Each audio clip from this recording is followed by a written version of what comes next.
Hola, buen día. Voy a presentar mi video, pero quiero hacerlo. Voy a presentarme el reto 4. Voy a hacerlo por medio de esta aplicación y quiero compartirles mi, quiero compartir mi pantalla para llevar a cabo mi video y así presentar lo que estudié un poco acerca del tema que se nos dio para llevar a cabo el mismo. Bueno, pues el, el tema, ¿verdad? Que tenemos, el ejemplo que se nos da acerca de esta persona que fue detenida.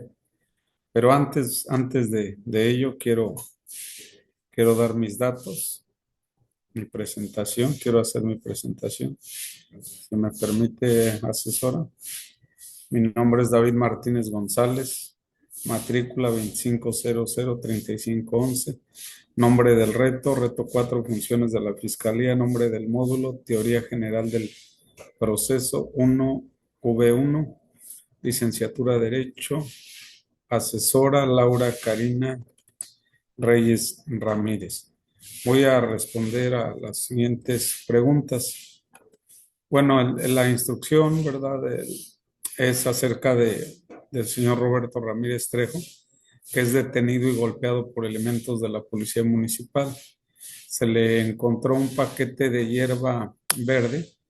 Al parecer, eso lo quiero subrayar, al parecer marihuana. No se puede asegurar que sea la misma. Con un peso de 5 kilogramos aproximadamente y en compañía de esta persona estaba un menor de 8 años que tampoco nos da mayor referencia si era su familiar o qué hacía un menor que no era su familiar con esta persona, que se le puso Julio N para proteger la identidad del menor. Nos dice que respondamos lo siguiente: ¿quién realiza la puesta a disposición de Roberto Ramírez Trejo? La puesta a disposición de Roberto Ramírez Trejo la realiza el agente del Ministerio Público. El fundamento principal se encuentra en el Código Nacional de Procedimientos Penales de México. En particular, el artículo 140 establece que al momento de la detención, la persona debe de ser puesta a disposición del Ministerio Público en un plazo máximo de 48 horas. Además, la Constitución Política de los Estados Unidos Mexicanos, en su artículo 16, protege el derecho a la legalidad y a la seguridad jurídica, lo cual respalda este procedimiento. Esto garantiza que se respeten los derechos humanos de la persona que se ha detenido. ¿Cuál es la función del Ministerio Público en este caso? La función es recibir a la persona detenida, verificar que se respeten sus derechos, integrar la carpeta de investigación, determinar si hay elementos suficientes para continuar con la investigación o proceder con la judicialización del caso. También se debe de encargar de garantizar que se cumplan los plazos legales y determinar la situación jurídica de Roberto Ramírez Trejo. El Ministerio Público debe asegurar la cadena de custodia de las pruebas, como la presunta, pongo yo presunta marihuana encontrada, para que no se contamine o pierda validez. Debe garantizar que se brinden los derechos de defensa al detenido, como el acceso a un abogado. Según el artículo 20 de la Constitución mexicana, toda persona tiene derecho a una defensa adecuada por medio de un abogado, el cual puede elegir libremente, incluso desde el momento de su detención. Perdón. Y si no puede o no quiere nombrar un abogado, el juez le asignará un defensor de oficio. Según el Código Nacional de Procedimientos Penales, la apertura de la carpeta de investigación se establece en el artículo 211, que define la investigación como una etapa fundamental del proceso penal. En cuanto a los plazos legales, el artículo 19 de la Constitución Política de los Estados Unidos Mexicanos garantiza que toda persona detenida debe de ser puesta a disposición en un máximo de 72 horas. Aquí se contrapone el Código de Procedimientos Penales y y la Constitución Política. El Código de Procedimientos Penales nada más lo hago así como un inciso, 48 horas. La Constitución menciona 72 horas. Respecto a la cadena de custodia, el artículo 227 detalla cómo se debe controlar o registrar cualquier evidencia desde su descubrimiento hasta su conclusión por parte de la autoridad competente.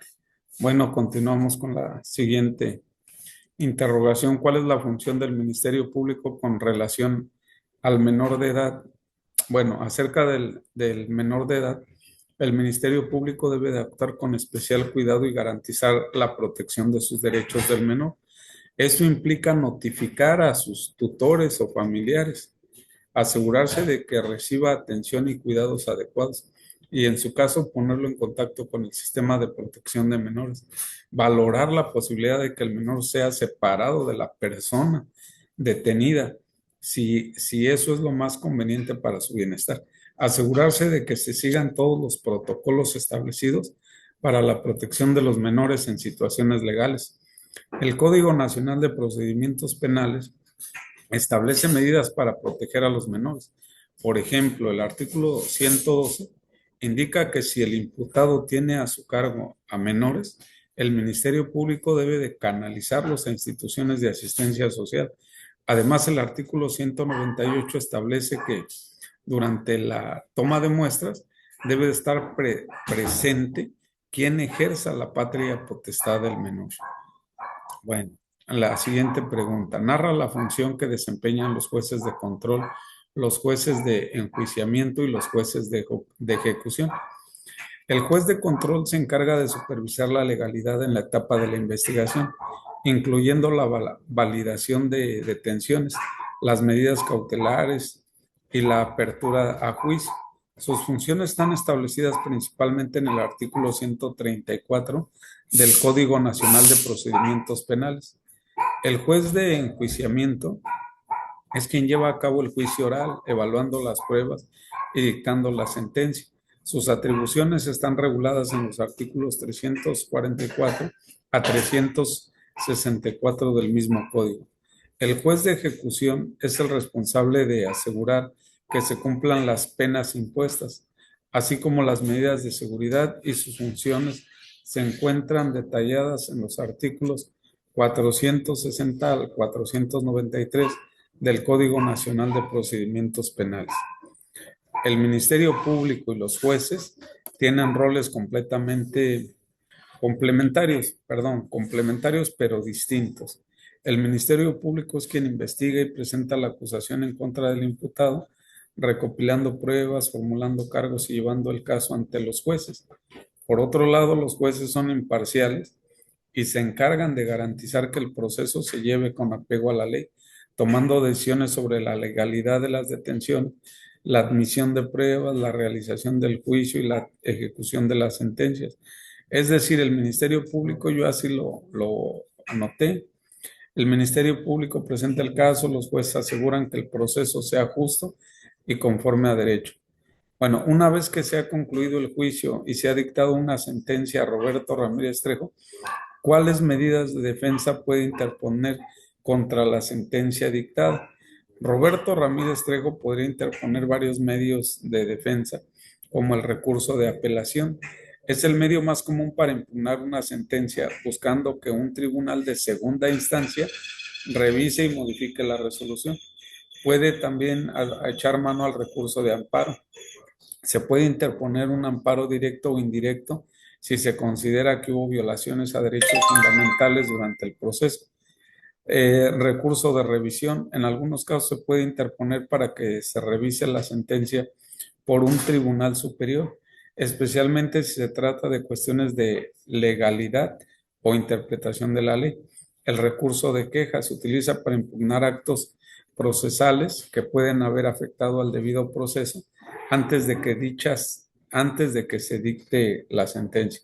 Estas medidas, estos medios de defensa se fundamentan en la Constitución Política de los Estados Unidos Mexicanos, en el Código Nacional de Procedimientos Penales y en la Ley de Amparo. Voy a mencionar artículos de la Constitución Política de los Estados Unidos Mexicanos Artículo 14 establece que nadie puede ser privado de la libertad o de sus propiedades sin un juicio previo, conforme a las leyes expedidas con anterioridad. Artículo 17 garantiza el derecho a la justicia y a un juicio justo. El Código Nacional de Procedimientos Penales, artículo 414, regula el recurso de apelación, especificando cómo se interpone y en qué casos proceden. Artículo 471 también detalla el recurso de revisión, explicando cuándo puede ser interpuesto. La ley de amparo en el artículo 107 establece las bases para el juicio de amparo directo que se utiliza para impugnar ya sentencias definitivas. Artículo 170 detalla el amparo indirecto aplicable a actos que no constituyen una sentencia definitiva, pero que afectan derechos fundamentales. Estos artículos sirven de base para interponer los medios de defensa correspondientes y asegurar un proceso justo y legal. Pueden ser removidos, la siguiente pregunta, ¿pueden ser removidos de su cargo los elementos de la Policía Municipal por haber golpeado al señor Roberto Ramírez Trejo? Los elementos de seguridad pueden ser sujetos a una investigación interna y si se determina que hubo abuso de autoridad o uso excesivo de la fuerza, pueden ser removidos de su cargo. La ley mexicana protege los derechos humanos y establece que cualquier abuso o trato cruel por parte de la policía puede acarrear sanciones administrativas e incluso penales. Se puede presentar queja ante los organismos de derechos humanos o incluso acciones legales para garantizar la justicia. En México se consideran relevantes varios artículos. Menciono, por ejemplo, artículo 1 de la Constitución Política reconoce los derechos humanos y prohíbe la tortura y los tratos crueles, inhumanos o degradantes. Artículo 20 garantiza los derechos de las personas detenidas, incluyendo el derecho a la integridad personal. Puede el señor Roberto Trejo, que es la persona afectada, acudir a la Comisión Nacional de los Derechos Humanos o a las comisiones estatales de derechos humanos. También puede presentar su queja en la propia institución policial a través de la Unidad de Asuntos Internos o incluso iniciar un proceso legal ante el Ministerio Público. En casos más graves también se puede recurrir a la Fiscalía Especializada en Derechos Humanos. Por último, la conclusión donde explica es qué funciones de la Fiscalía están involucradas en este caso. La Fiscalía tiene varias funciones involucradas. La Fiscalía, tiene varias funciones involucradas. La Fiscalía debe garantizar la investigación del delito que se le imputa al señor Roberto Ramírez Trejo, asegurando el debido proceso y respetando sus derechos humanos. También debe de investigar cualquier abuso por parte de los elementos policiales, lo que implica revisar si hubo violencia o trato indebido durante la detención. La Fiscalía tiene la responsabilidad de proteger al menor involucrado, asegurando que se sigan los protocolos de protección infantil y que se garantice su bienestar. Por último, la Fiscalía también debe dar seguimiento a la queja por abuso policial y en caso de encontrar irregularidades, llevar a cabo las investigaciones correspondientes para sancionar a los responsables. Bueno, esto es lo que yo encontré acerca del reto que se nos pidió. Espero y haya sido correcto. Me despido, asesora. Estoy a la orden y vuelvo a repetir. Espero que lo haya hecho conforme a las indicaciones, la rúbrica que se nos pide. Muchas gracias. Muchas gracias por su atención.